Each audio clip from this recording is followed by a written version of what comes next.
My Lord and my God, I firmly believe that you are here, that you see me, that you hear me. I adore you with profound reverence. I ask your pardon for my sins and the grace to make this time of prayer fruitful.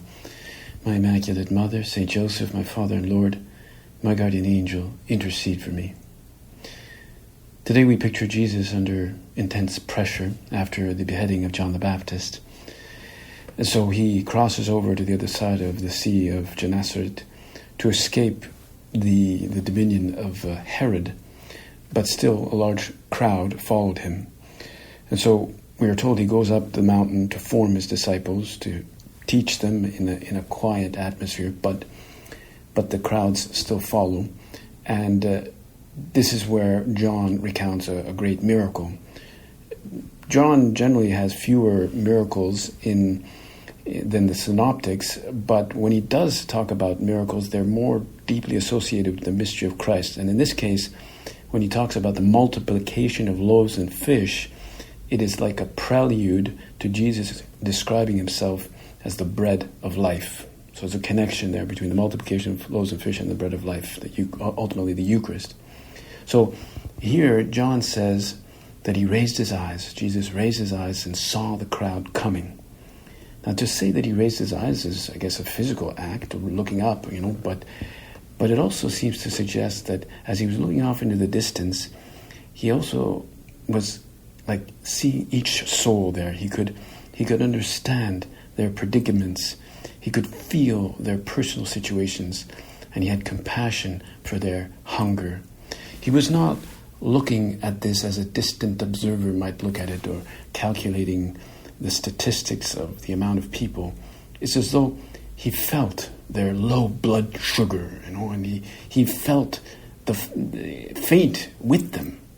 And he experienced the migraines of the diabetics in the crowd, the grumbling of stomachs, even the irritability that sometimes hunger can provoke. You all know that families they all know that feeling early in the evening hours, that touchy time after work before dinner hits the table. It's what they call the prime time for getting hangry. Not just hungry, but hangry, because you're kind of, a low ebb and you just want to eat. You need energy. So here, when Philip and Andrew and Peter think about this problem, they can't figure out what to do. And one kind of senses that they're kind of in desperation. You can sense it in the tone of their voice. They're maybe a little bit moody, and maybe they can't entirely control their own temper and their own self-control. Maybe they too are hangry, or at least hungry after a long day of walking around. And so, of course, they see this in terms of human calculations, human resources. How much do we have? Andrew says, well, this boy has just a few barley loaves. But what's that for so many? You can just hear him saying it, like, throwing up his arms, But, of course, Lord, you want to resolve this problem. You want to feed them, but also because you want to prepare everybody for the discourse of the bread of life. And so, after that, the exchange between Jesus and the apostles suggests that he wants them to do whatever they can to solve this, even if their resources are indeed quite meager. And, well, they do what they can, and he'll do the rest. Right? And the same will be true in the future. They will try to do the best they can when they do apostolate, when they bring his word, and then, well, he'll give the grace. He'll fulfill the rest.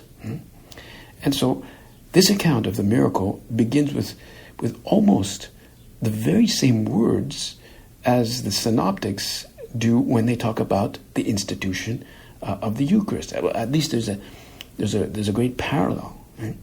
And like Mark, he says he took the loaves, gave thanks, gave it to the disciples.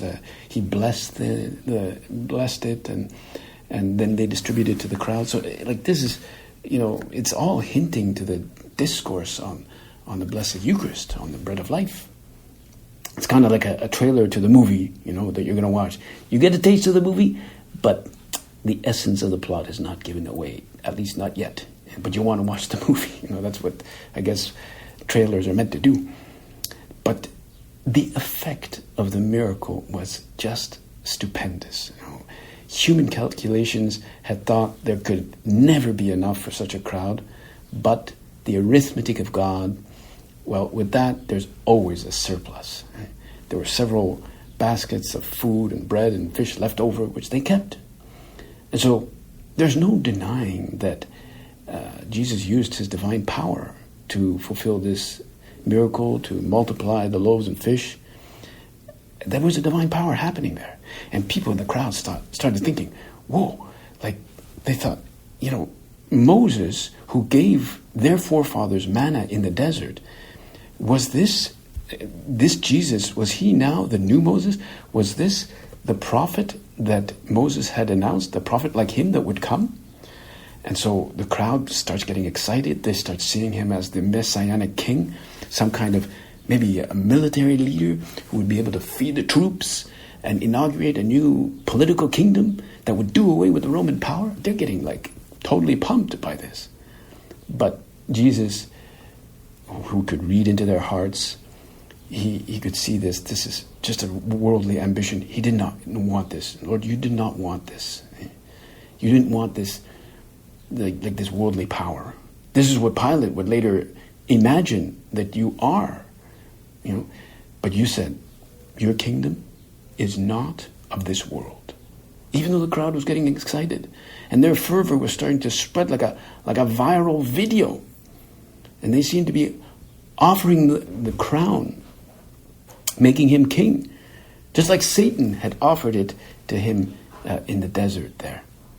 Instead, Jesus just gets up and he leaves. And he goes to the mountain to be alone.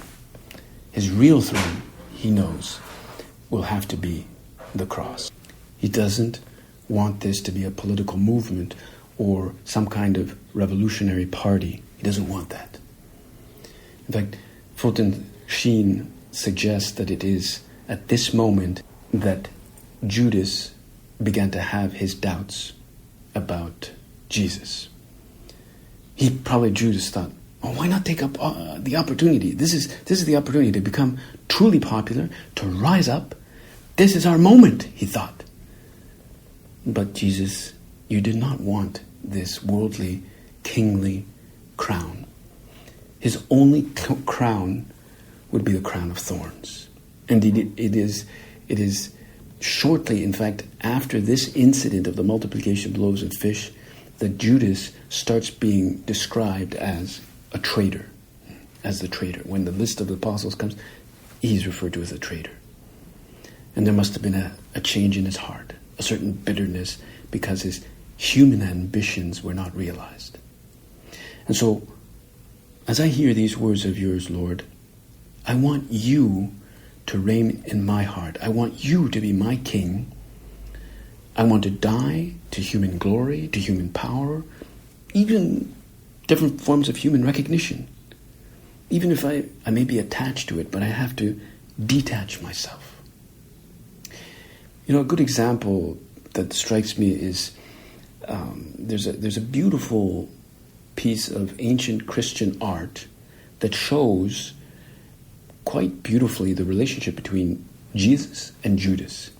It's a small ivory casket. It's called the Maskell Ivory in the British Museum, and it dates to about the year 425 or so, beginning of the 5th century in any case.